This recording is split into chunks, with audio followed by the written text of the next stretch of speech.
I was at the cruise port with my suitcases at my feet, sunscreen on my face and sunglasses on. I was ready to go on a dream vacation with my son and his wife. At least that's what I thought. Then suddenly I got a text message. "Mom, there's been a change of plans. You're not coming on the cruise. We're just taking the family." Right then my heart stopped. But before I keep going, check if you're following the channel and write in the comments where you're watching this video from. We love to know how far our stories are reaching. I can still remember the salty smell of that morning. The Miami port was full of excited tourists carrying suitcases and smiles. I was smiling too, excited for the family cruise we had planned for months. At 62 years old, it would be my first time on a ship. A small dream come true after so much work. My sunscreen and my straw bag, my new beach hat. 3 dresses bought especially for the fancy dinners. The happiness of a simple woman about to make a small dream come true. My son Daniel was running late. Nothing unusual. Ever since he married Sarah, being on time had become rare. I sat on a bench near the boarding area and waited, watching the families arrive, excited, hugging together like I thought ours would be. That's when my phone buzzed. A message from Daniel. "Mom, there's been a change of plans. You're not coming with us on the cruise. Sarah wants it to be just the family. We'll explain better when we get back." I read those words 3, 4, 5 times.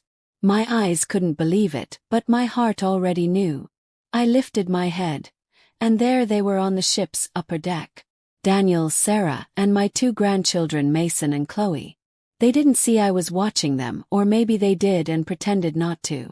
Sarah was smiling, fixing her blonde hair as she pointed something out to the children.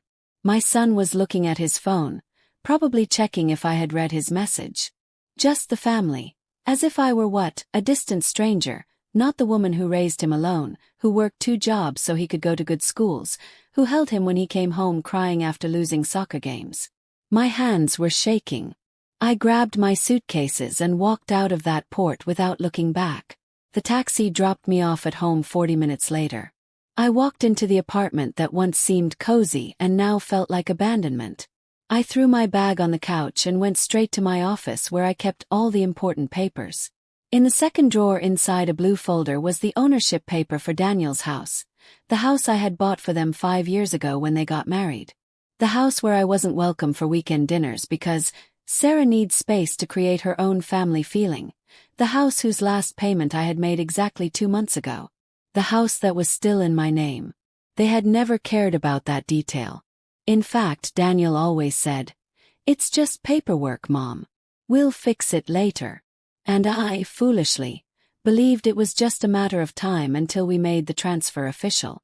But now I understood. It wasn't forgetfulness. It was convenience. I wiped away the tears I hadn't even noticed were falling. I took a deep breath and made a call. "Mr. Mark, it's Helen Miller. Remember that house I bought for my son?" "Yes, that one. I need to know what my legal options are." As I talked to my lawyer, a strange calm began to wash over me. It wasn't anger, although it was there beating under my skin.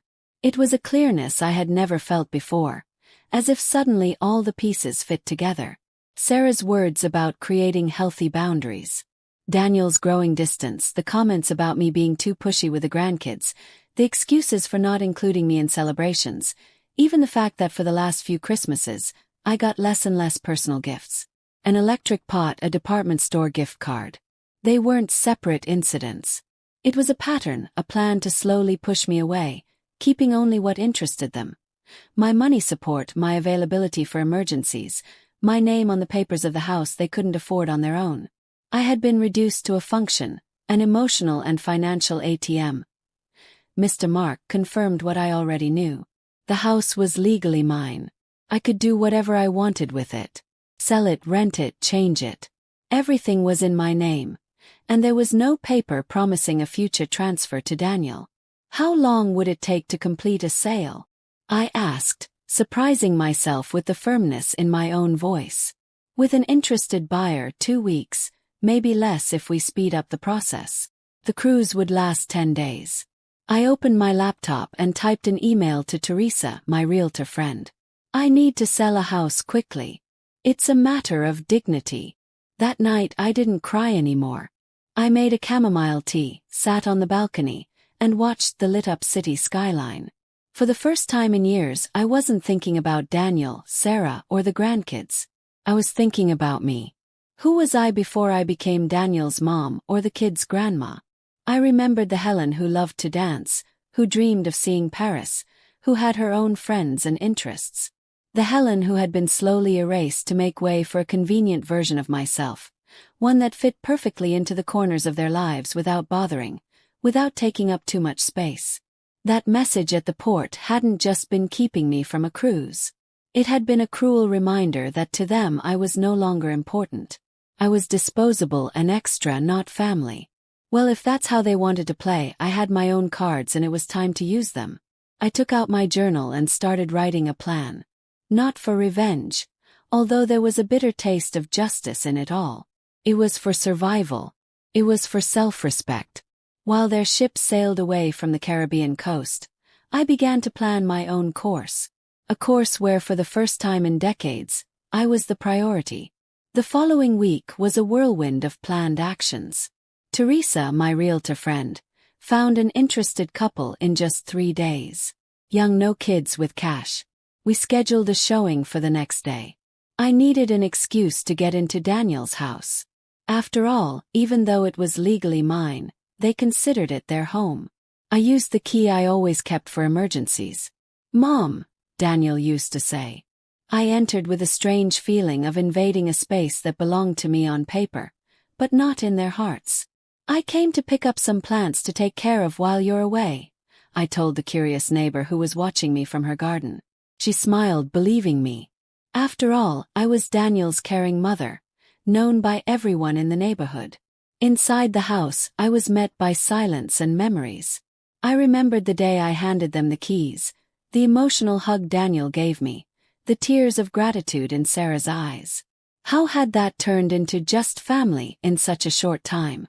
As I walked through the rooms, I noticed the signs of my slow removal. In the photos on the walls, I appeared less and less. In the latest picture frames, I wasn't in any of them. On the bookshelves, no book I had given was displayed. Even the blanket I had knitted for them was stored in the closet, replaced by a store-bought one. In Daniel's office, I opened drawers looking for any paper related to the house.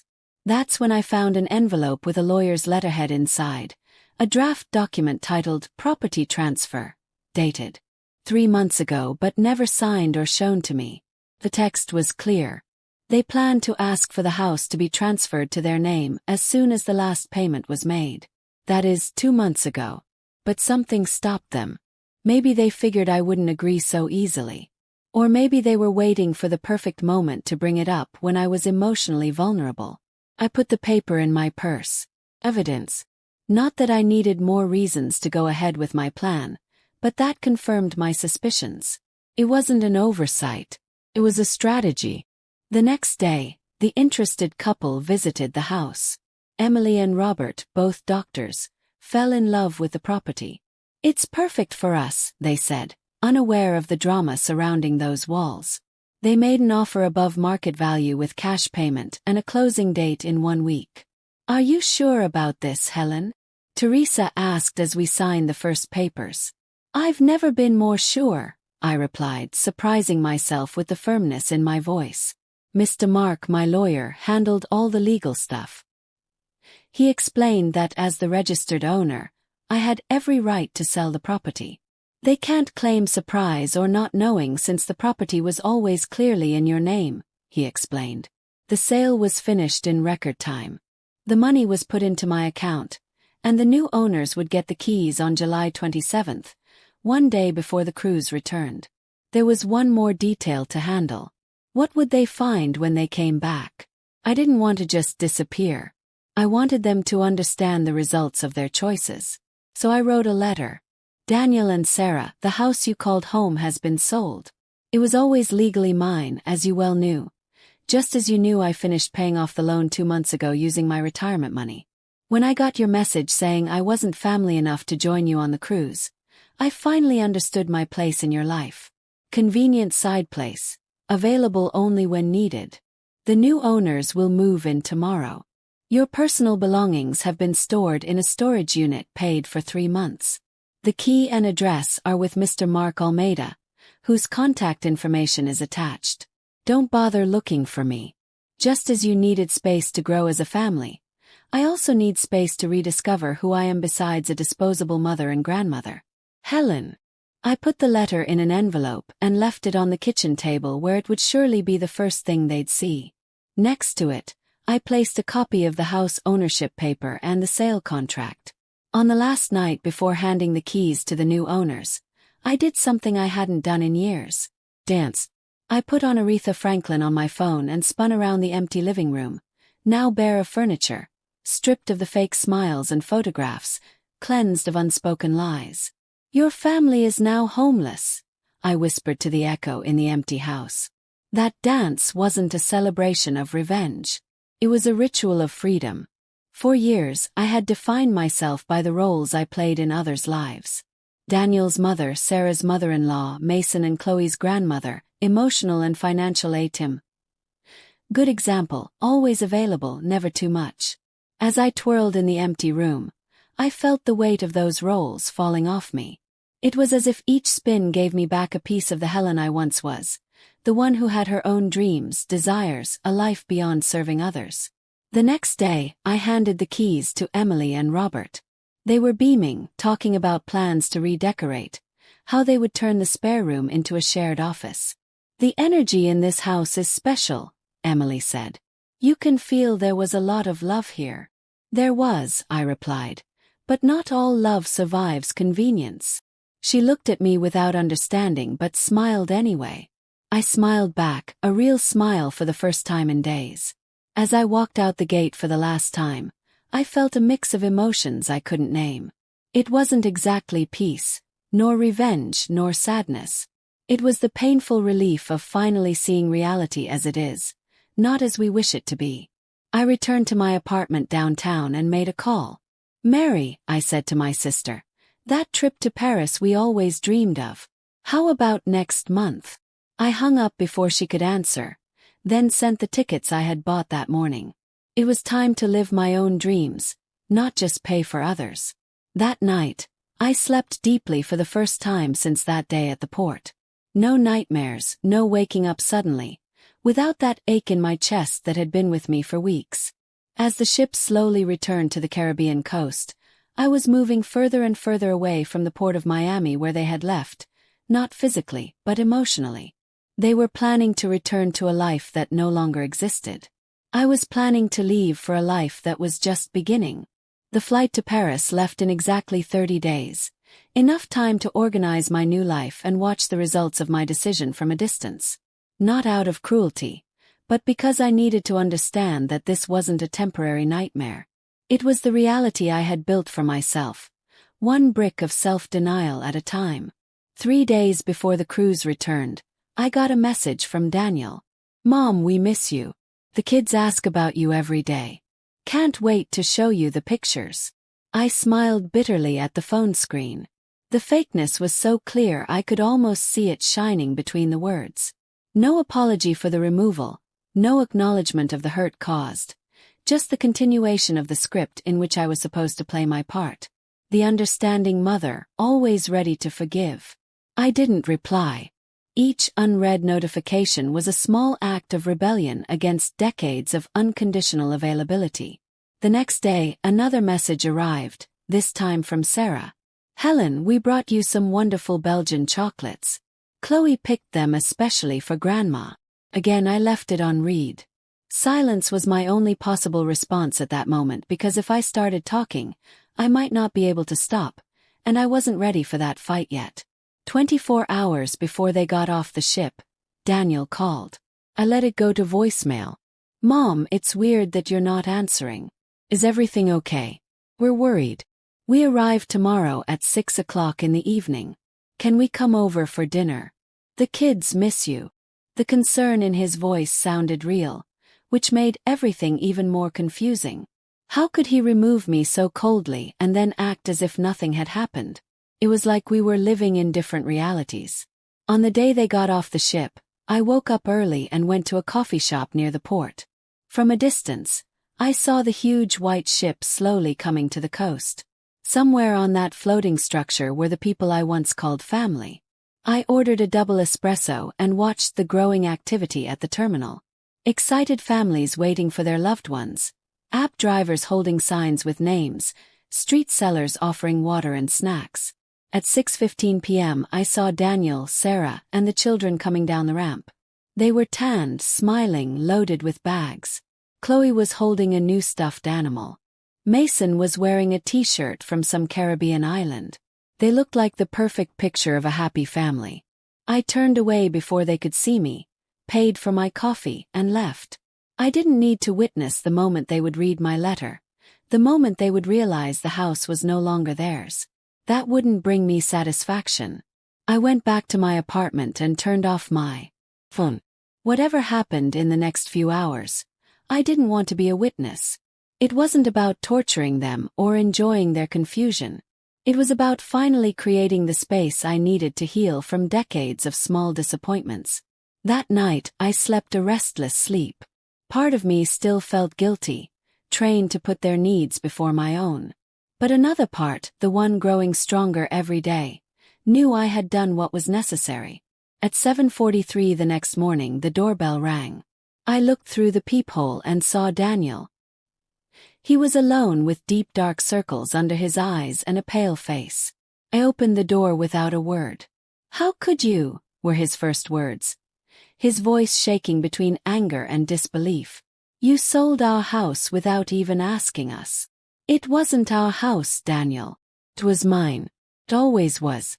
It's in the contract you never bothered to read." He ran his hands through his hair, confused. "But we lived there. We had a life there. The kids grew up in that house. And I had plans to travel with you, to be part of the family. It's funny how plans change, isn't it?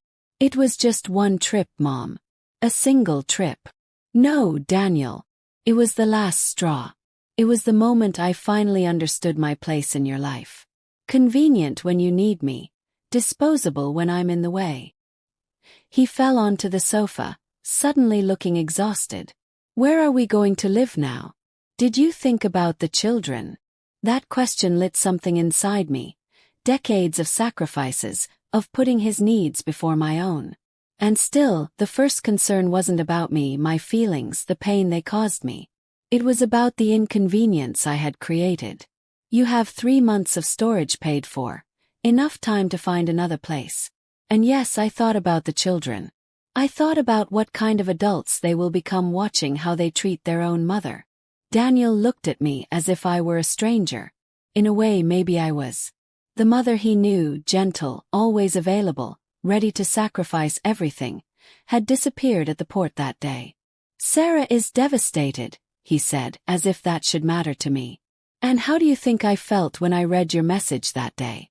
Just family. As if I were a distant acquaintance, not the woman who raised you alone." It was just a poor choice of words, Mom. It didn't mean anything. It meant everything, Daniel, and you know it. It was the perfect summary of what I've been feeling for years. That I'm only welcome when it's convenient. That my role is to pay for dreams, not participate in them. He got up, pacing nervously around the room. "What do you want from us?" "An apology." "Okay, I'm sorry. We're both very sorry. It was insensitive. It was wrong. But to sell our house, this is too much. I don't want a forced apology. And it's not about the house. It's about respect. It's about finally understanding my worth. And how much is that respect worth, the price of a house?" That question hit me like a slap. Suddenly, I saw with crystal clarity what was happening. He wasn't there because he cared about my feelings or because he understood his mistake.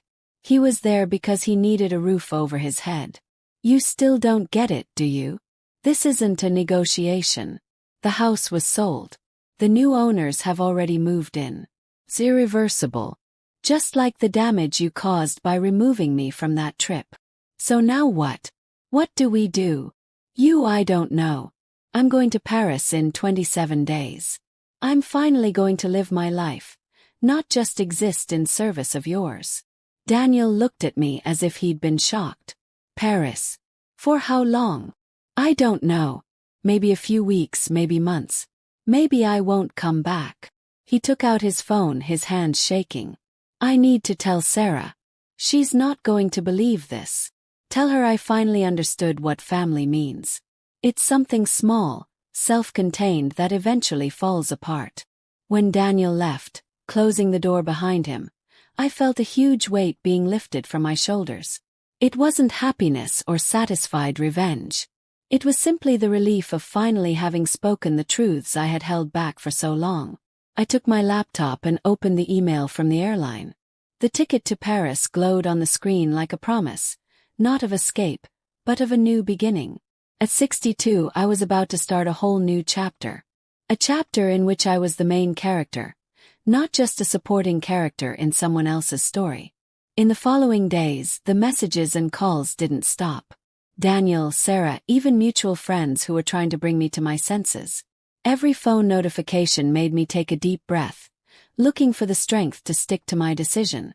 Helen, you can't just disappear and leave your son and grandchildren on the street, said Martha, my friend of decades, in a WhatsApp voice message. I know they hurt you, but this is too much. Too much. That word haunted me. As if there were an exact measure of reaction for every hurt, a perfect equation to calculate how much suffering I deserved, what response. They're not on the street, Martha, I replied. They're in a storage unit paid for 3 months. Besides, Daniel earns a good living. He always said the house was too small for them. Now they have the opportunity to find something that really suits the family. Even as I typed those words, I felt a pang of guilt. Not for my actions, but for the bitter person I seemed to be becoming. This wasn't the Helen I knew. Or maybe it was, finally free after decades of hiding her true feelings. On the 10th day after the sale of the house, I got a bouquet of flowers, white roses, my favorites, with a handwritten card from Sarah. Helen, I understand your pain and I sincerely apologize for how we made you feel. Can we talk? Not for us but for the children. They miss you. The appeal to the children was predictable. I knew they would eventually use them as an emotional shield, as a last resort to make me give in. But this time it wouldn't work because I missed them too, painfully. But I needed to break the cycle I had created where my unconditional love was taken for granted and used. I put the flowers in a vase, took a picture, and sent it to Sarah with a single word. Thank you. It wasn't forgiveness, nor an opening for conversation. It was a polite acknowledgement of the gesture, nothing more. 2 weeks before my trip, I had an unexpected visitor, Chloe, my 7-year-old granddaughter with a nanny. Grandma! She ran into my arms as soon as I opened the door. I missed you so much. Why didn't you come visit us at the new house? My heart sank. The children, of course, were not to blame for anything. They were just pawns in this emotional chess game the adults were playing. I missed you too, my love, I replied, hugging her tightly. I just needed to sort some things out. The nanny handed me an envelope. Mrs. Sarah asked me to give this to you personally. Inside, a formal invitation to a dinner at the new house they had rented. To start over as a family, the card said in fancy writing. That night, I sat with my journal and weighed my options. Going to the dinner would signal that everything could go back to normal, that a formal apology was enough to erase years of small put-downs. Not going would confirm the image they were probably building, that of the bitter and vengeful old woman. I picked up the phone and called Daniel. I got the invitation, I said without introduction. That's great, he sounded truly relieved. So you're coming? No, Daniel, I'm not. Silence on the other end of the line. Mom, we're trying to fix things. What more do you want from us? I don't want anything from you, and that's the point. For years, you wanted me available when it was convenient and invisible when it wasn't. Now I'm choosing to be unavailable to you and visible to myself. But what about the kids? They're not to blame for any of this. I agree, and that's why I'll keep in touch with them, but on my terms, not yours. What terms are those? His voice had a hint of poorly hidden irritation. I'll take them for a weekend with me once a month without you. Just as you wanted a cruise without me, I want time with my grandchildren without you. This is ridiculous, Mom. You're using the children as a bargaining chip. No, I'm setting boundaries. Something I should have done a long time ago. I hung up before he could respond. My hands were shaking, but not from fear or regret. It was the adrenaline of finally confronting the toxic patterns I had allowed to be created. The next day, Sarah showed up at my door. She was perfectly dressed as always, but her face showed sleepless nights. Helen, can we talk? Just the two of us, woman to woman. I gestured for her to come in, offered coffee that she refused, and we sat facing each other in the living room. What happened to you? She asked, her tone between concerned and accusing. This isn't the Helen we know. You're right. It's not. That Helen died at the port when she read her son's message saying she wasn't family enough for a cruise. Sarah looked down. It was a terrible mistake. We were stressed with the preparations. I wasn't feeling well with my mother being sick. It was a quick decision. Quick would be forgetting to tell me about a dinner. Purposely removing me from a family trip is a conscious choice, one that shows exactly what you think about my place in the family. Sarah sighed, adjusting the pearl necklace I had given her last Christmas. We were always grateful for everything you did for us, Helen. The house, the money support, the help with the kids. Were you grateful? Is that how you show gratitude? By treating me like an employee whose services you can stop when it's inconvenient? It's not fair to put it that way, she protested, her voice shaking. We've tried to build our own family, our own identity as a couple. Sometimes that means setting boundaries. Boundaries, I repeated, feeling the bitter taste of the word. It's funny how those boundaries never applied when you needed money to redo the kitchen, or when you wanted to leave the kids with me to travel for work. Sarah blushed slightly. I know it sounds fake. It doesn't sound, Sarah. It is. She took a deep breath as if gathering courage. What can I do to fix this? We are truly sorry. I looked at her, really looked at her, searching for signs of honesty in her perfectly made-up face. There was something there, not real regret perhaps, but certainly an understanding of the results. There is nothing to fix, I replied calmly. You made your choices, made mine. Now we live with them. But what about the children? We need to find some stability for them. As I told Daniel, I will stay present in their lives on my terms. Weekends without us. Her tone showed irritation, as if we're not trustworthy with our own children. It's not a matter of trust, Sarah. It's a matter of building my relationship with them separately from you, just as you built your family separately from me. Sarah stood up, smoothing her skirt as she did when she was uncomfortable. You've changed, Helen. Yes, I have. I should have changed a long time ago. After she left, I felt strangely light. I hadn't screamed. I hadn't cried. I had simply spoken the truths that needed to be said without drama or too much anger. The old Helen would have given in, would have accepted any crumb of making up, starved for approval and inclusion. But this new Helen, or perhaps the original Helen who had been choked by years of self-denial, demanded respect, not just crumbs of attention. The following week before my trip, I kept my promise. I picked up Chloe and Mason to spend a day with me. I took them to the zoo. We bought ice cream, took silly pictures, talked about everything and nothing. Their school friends, their favorite animals, the book Chloe was reading. At no point did I mention their parents or the situation between us adults. They were children. They deserved to be spared from adult dramas. When I dropped them off, Daniel was waiting for me at the door, tense. Did you have fun? He asked, trying to sound casual.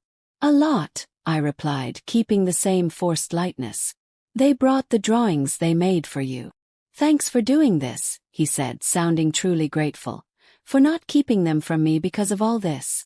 I would never do that, Daniel. I'm not like you.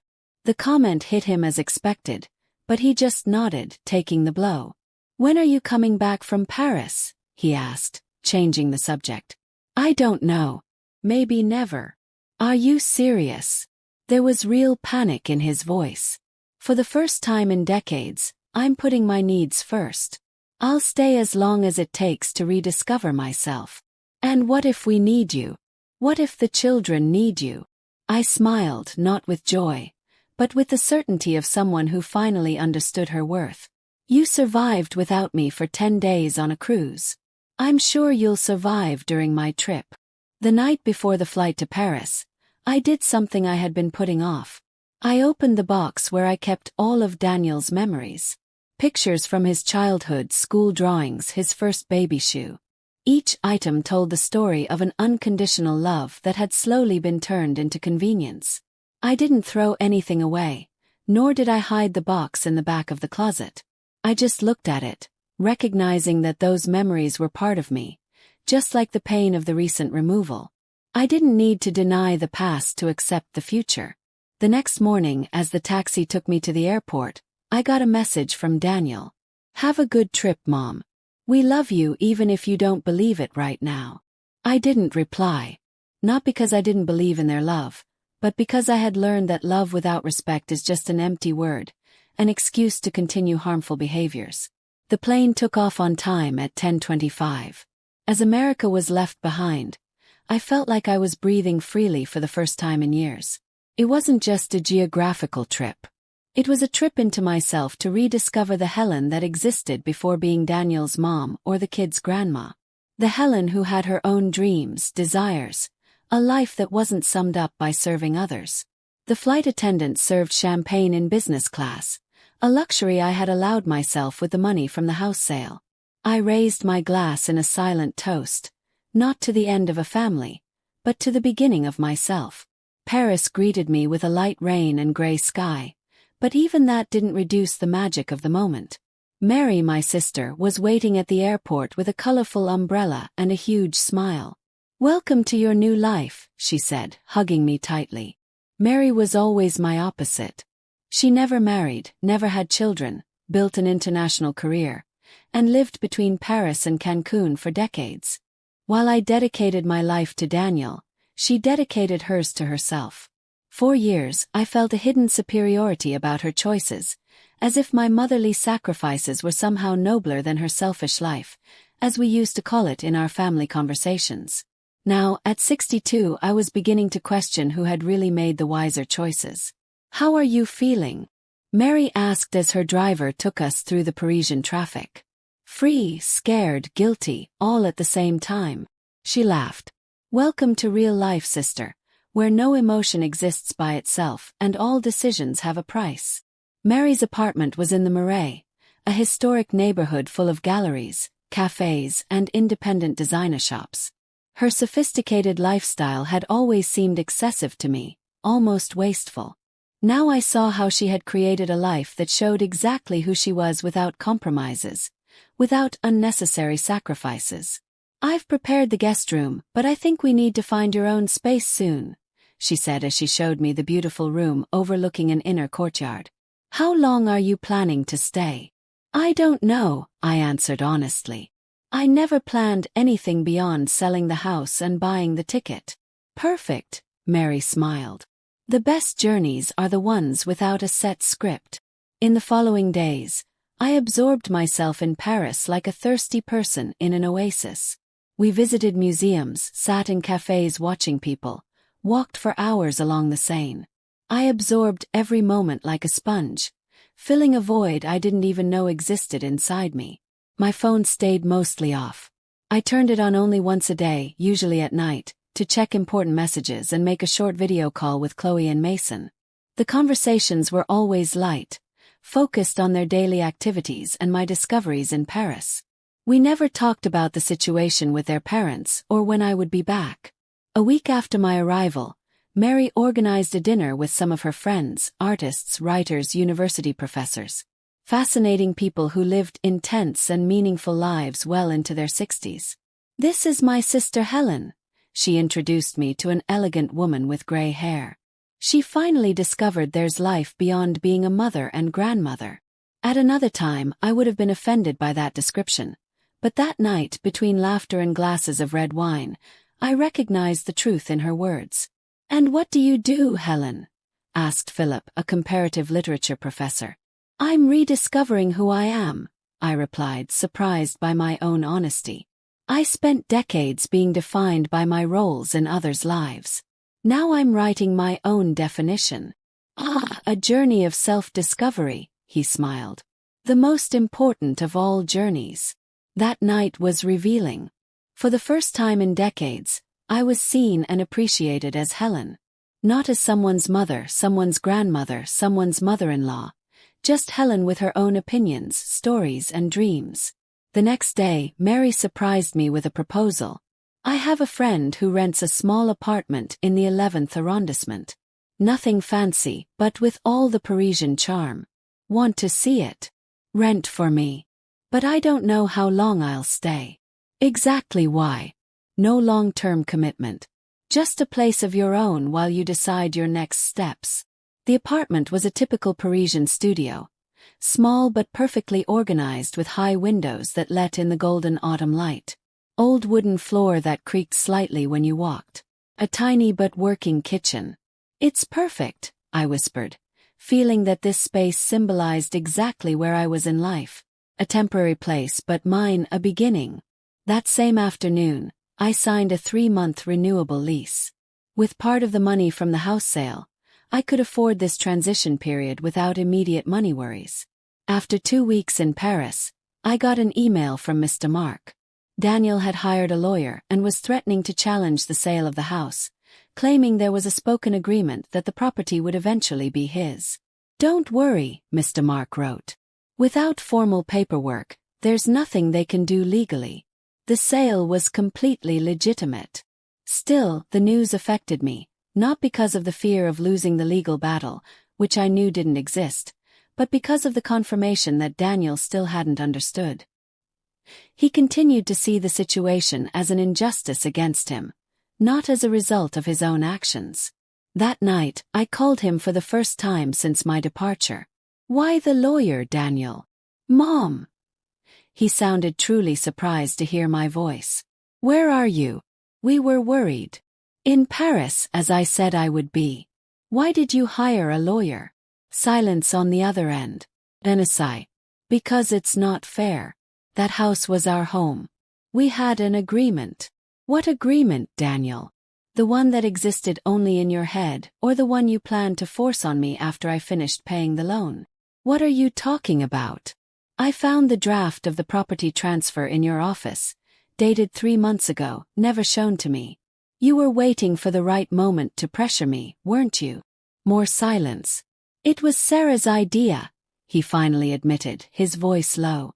She thought we should make the situation official since we had been living there for years and you always said the house was for us. And you decided that without asking me.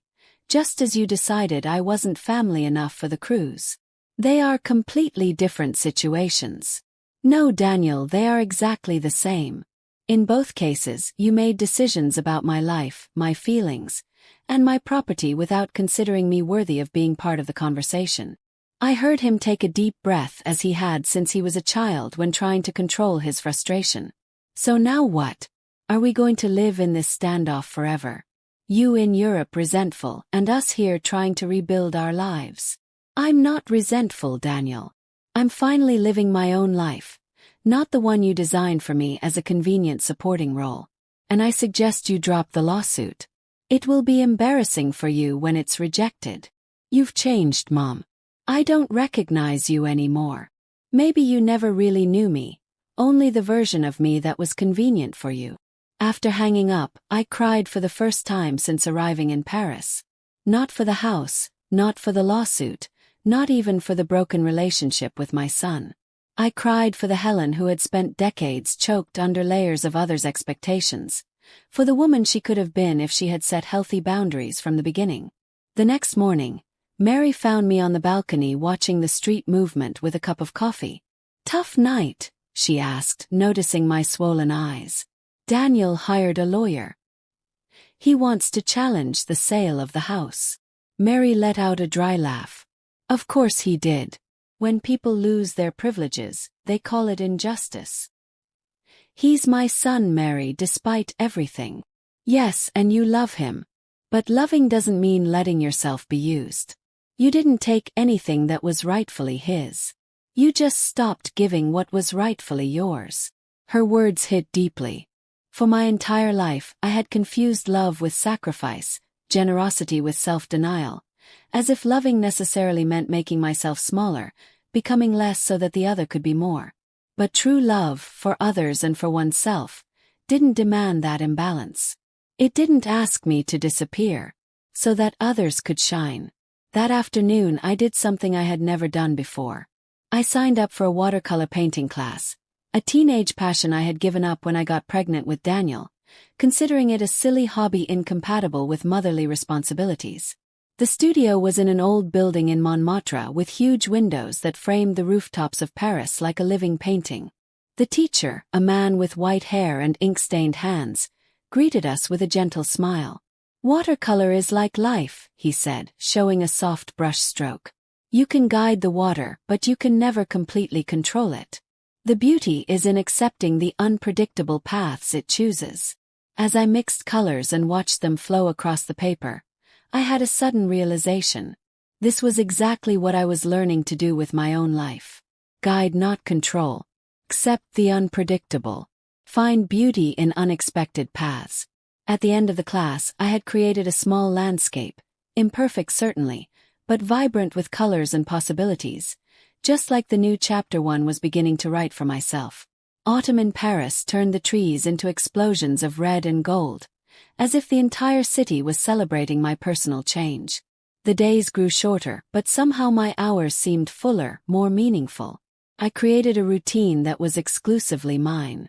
I would wake up early, have coffee at a small bakery on the corner where the owner already recognized me and would save me a still warm croissant. I walked through different parks every day.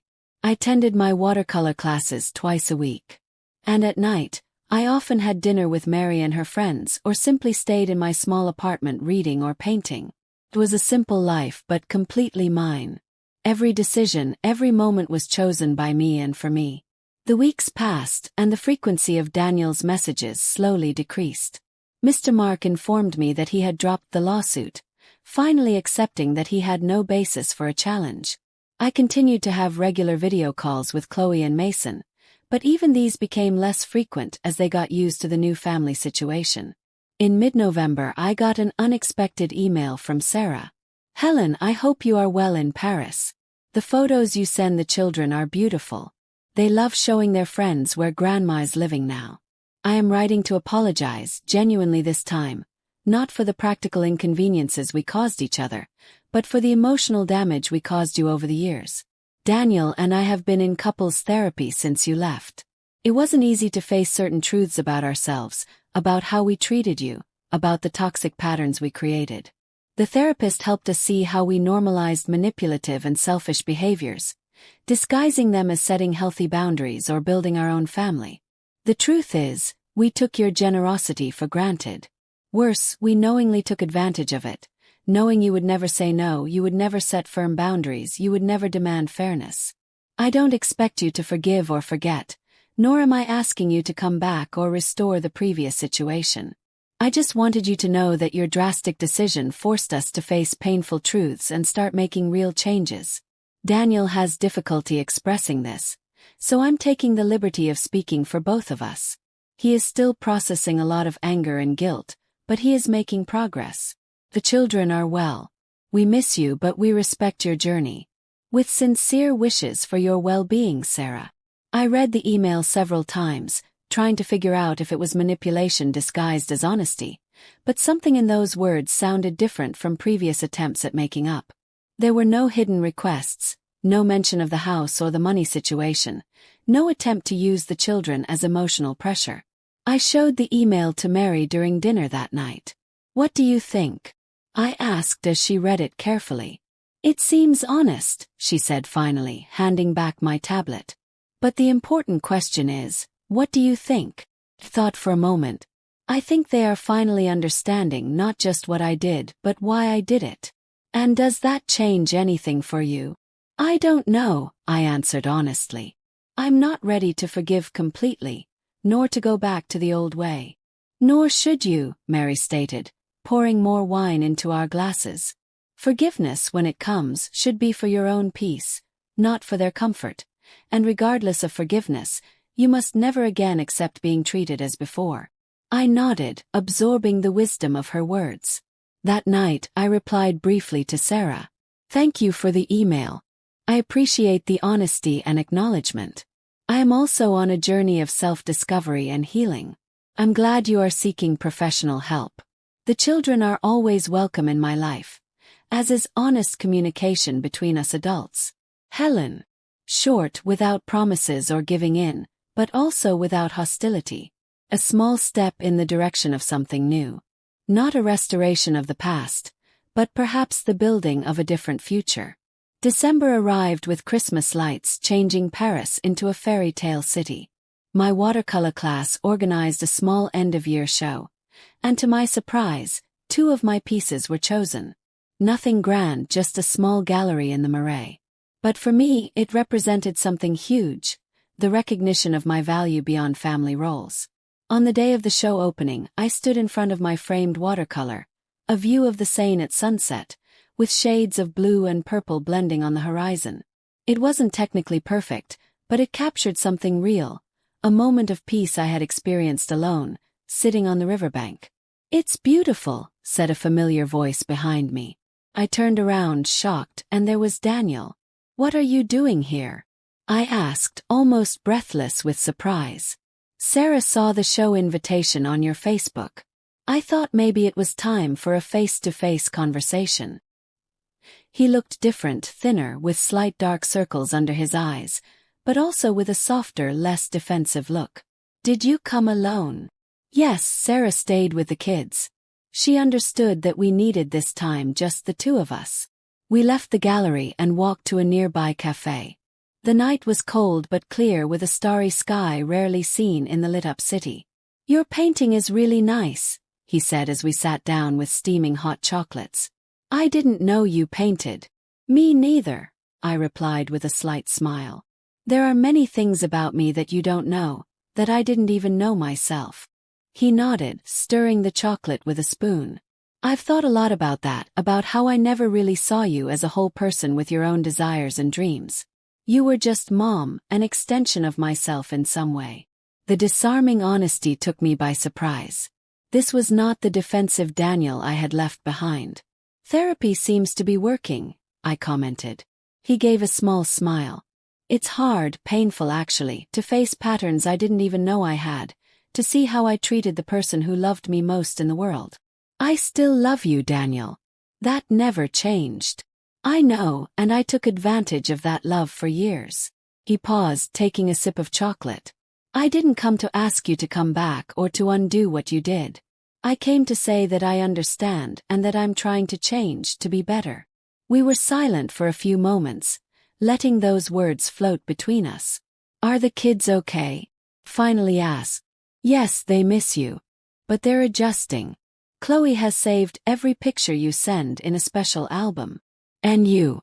The new house. It's smaller, simpler, but it's working. Sarah went back to work part-time. We're learning to live with less, to value what really matters. I'm so sorry it was so hard for you. He shook his head. Don't be. It was necessary. Painful, yes, but necessary, like surgery to remove something toxic. His words echoed something I had felt myself, that feeling that the pain was necessary for healing, that some wounds needed to be opened to finally heal properly. When are you going back to the States? Yes. Tomorrow. It was a quick trip, just to see you for this conversation. And what happens now between us? Daniel thought for a moment. I don't know. I think we start over in a way, not like before. That would be impossible and unhealthy. But maybe we can build something new based on mutual respect this time. I nodded, feeling a complex mix of emotions. It wasn't complete forgiveness, nor immediate making up. It was something more detailed, more mature, the recognition that relationships, like people, can grow and change. I'd like you to meet my friends here in Paris, I said suddenly. Mary is organizing a Christmas dinner next week. I'd love that, he smiled. But I have to get back for Sarah and the kids. Maybe next time. Are you spending Christmas here? Yes, Mary and I have plans. I understand. He seemed truly disappointed, but he didn't push. Maybe we can do a video call that day. The kids would love that. I'd love that, I replied sincerely. When we said goodbye at the cafe door, he hugged me. Not the quick automatic hug that had become our habit in recent years, but a real, long, heartfelt hug. I love you, Mom, he whispered in my ear. I'm sorry for everything. I love you too, son, I replied finally, letting a few tears escape. I always have. As I watched him walk away down the street lit with Christmas lights, I felt something untie inside me. It wasn't complete forgiveness. That would still take time, but it was the beginning of a healing for him, for me, for our broken relationship. That night, I painted late in my small apartment. It wasn't the Seine this time, nor Paris. It was a Mexican beach with turquoise waters and golden sand, a place where I once took Daniel as a child, where we built sand castles which the tide always washed away. I called the painting Reconstruction. Christmas in Paris was magical in a way I had never experienced before. Mary decorated her apartment with a small pine tree loaded with vintage ornaments. Golden lights lit up the windows and the smell of mulled wine filled the air. Her friends gathered for a fancy but cozy dinner, bringing dishes from their own family traditions. On Christmas morning we had the promised video call with Daniel, Sarah, and the children. They had organized a special breakfast with the table decorated and gifts wrapped with my name on them. To open when you come back, Chloe explained with sparkling eyes. The conversation was surprisingly easy, without the tension I expected. Sarah seemed different too, less polished and perfect, more real in some way. She proudly showed me the decoration of the new house, smaller but cozy, with personal touches that showed more personality than the impersonal mansion they had lived in before. "When are you coming back, Grandma?" asked Mason, leaning into the camera with hopeful eyes. I looked at Mary, who was watching the video call with quiet interest, and then back at the screen. "I haven't decided yet, dear. I'm learning a lot here, rediscovering things about myself." "Like painting," said Daniel with a smile. "I showed them pictures of your show." "Yes, I want to learn too," exclaimed Chloe. "Can we have classes together when you come back?" "I'd love that," I replied, feeling a wave of tenderness. "Maybe we can find a teacher in Denver." After the video call, Mary and I went for a walk along the Champs-Élysées, admiring the festive decorations and the bustle of families enjoying the holiday. "They seem really different," Mary commented. "More humble." "Yes," I agreed. "I think they're really trying. Therapy, the new money reality, maybe even the shock of suddenly losing me. All of that seems to have awakened something in them." "And does that change your plans?" Mary asked, linking her arm in mine as we walked. I thought for a moment. "I don't know if I have plans exactly, more of a direction than a destination." "Very philosophical," she laughed. "But seriously, are you thinking of going back to the States?" "Eventually, yes. This is a wonderful chapter, but not the whole book of my life. My grandchildren are there. Part of my heart is too, but not under the same conditions as before." "Definitely not," Mary stated. "Not as a question but as a confirmation. I will never again be that invisible Helen, convenient only when needed." We stopped in front of a dazzling shop window, looking at our reflections mixed with the sparkling Christmas lights. Two middle-aged women, similar in features, but so different in life experiences, united by blood and shared history. "Do you know what impresses me most about this whole story?" Mary said, adjusting her red scarf. "It's not the revenge itself, although it was masterfully done. It's how you came out of it. Many people become bitter, consumed by anger, even when they win. But you blossomed." Her words touched me deeply because they captured exactly what I myself had begun to see. The sale of the house had not been the end of the story, but the beginning. It wasn't about punishing Daniel and Sarah, but about freeing myself from the invisible chains that I myself had helped create over the years. January arrived with a light snow covering the Parisian rooftops, changing the city into a fairy tale landscape. My lease was ending and I needed to make a decision. renew for another 3 months or go back to the States. On a particularly cold afternoon, walking through the almost empty Luxembourg garden, I made my decision. It was time to go back. Not out of duty or guilt, not giving in to family pressure, but because I was ready to build the next chapter of my life, one that included my family but also so much more. I called Daniel that night and shared my decision. "I'm coming back in February," I said, "but with some conditions." "What are they?" His voice showed a mix of joy and caution. "I'm going to keep my independence. I've already rented an apartment near yours, but I don't want to live with you or be a full-time babysitter." "I understand and respect that," he replied quickly. "I want to keep painting. I found a studio in Denver that offers classes similar to the ones I have here." "Of course, Mom. Your time is your own. And we need to create clear boundaries and mutual respect, all of us. Even the children need to understand that Grandma has her own life." "We're working on that in therapy," he said. "Learning about healthy boundaries, not just to protect ourselves, but to respect others too." The ease with which he accepted my conditions confirmed what I had already sensed. Something fundamental had changed, not just in me but in him too, maybe in all of us. The following weeks were a whirlwind of preparations. Mailing some paintings and books, packing suitcases, saying goodbye to the new friends I had made. Paris had given me so much in such a short time, not just memories and skills, but a renewed version of myself. On the last night before my departure, Mary organized a farewell dinner. During the toast, she looked me deep in the eyes and said, "To my sister Helen, who showed that it's never too late to reinvent yourself." On the flight back to the States, I thought about the extraordinary journey of the last few months. I had left as a wounded woman seeking revenge, but I was returning as someone much more complex, a woman with clear boundaries, with her own passions, with a new understanding of her worth beyond family roles. Revenge had only been the starting point, the necessary push for a much deeper change. Daniel and the children were waiting for me at the airport with handmade signs and real smiles. Sarah was there too, more reserved but clearly trying. I hugged them all, feeling the family warmth mixed with a new way of being still taking shape. "Welcome back," said Daniel, carrying my suitcases. "Or maybe I should say welcome to a new beginning." "I like that," I replied, smiling. "A new beginning for all of us." In the following weeks, we slowly created our new way of being. Weekly family dinners where we talked about real issues, not just surface things. Special days with the grandchildren where I took them to parks, museums, and yes, the watercolor classes Chloe had asked for so much.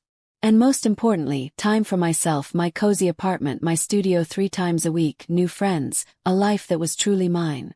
Daniel and Sarah continued in therapy, learning to build a healthier relationship, not only with me but with each other. The loss of the house, though painful, had forced a rethinking of priorities that was slowly changing them into better people. On a particularly pleasant Sunday, 6 months after my return, we were all gathered for a barbecue in the backyard of their apartment, smaller than the old house but much cozier.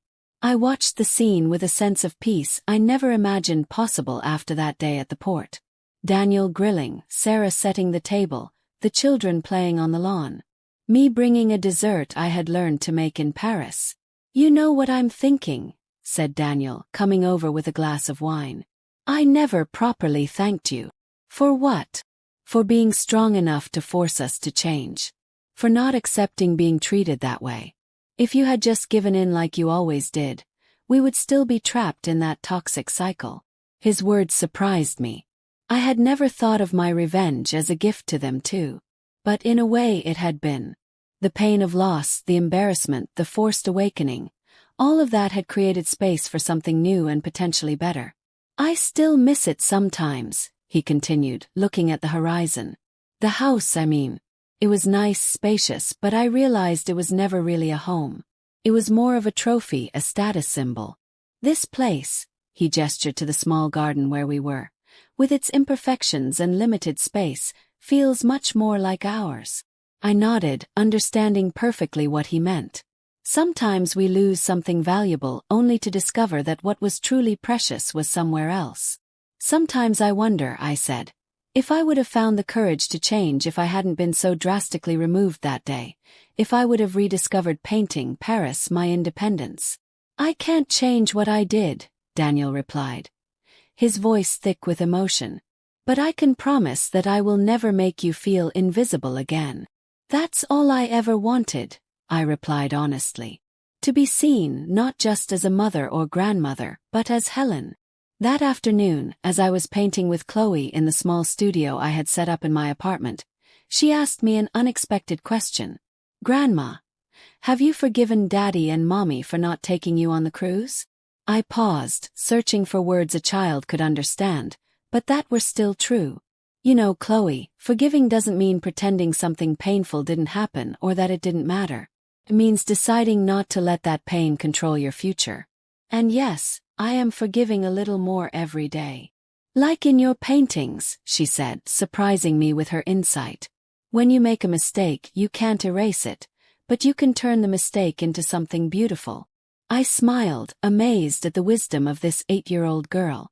Exactly like that, my love. Exactly like that. Life continued its flow with new patterns creating themselves.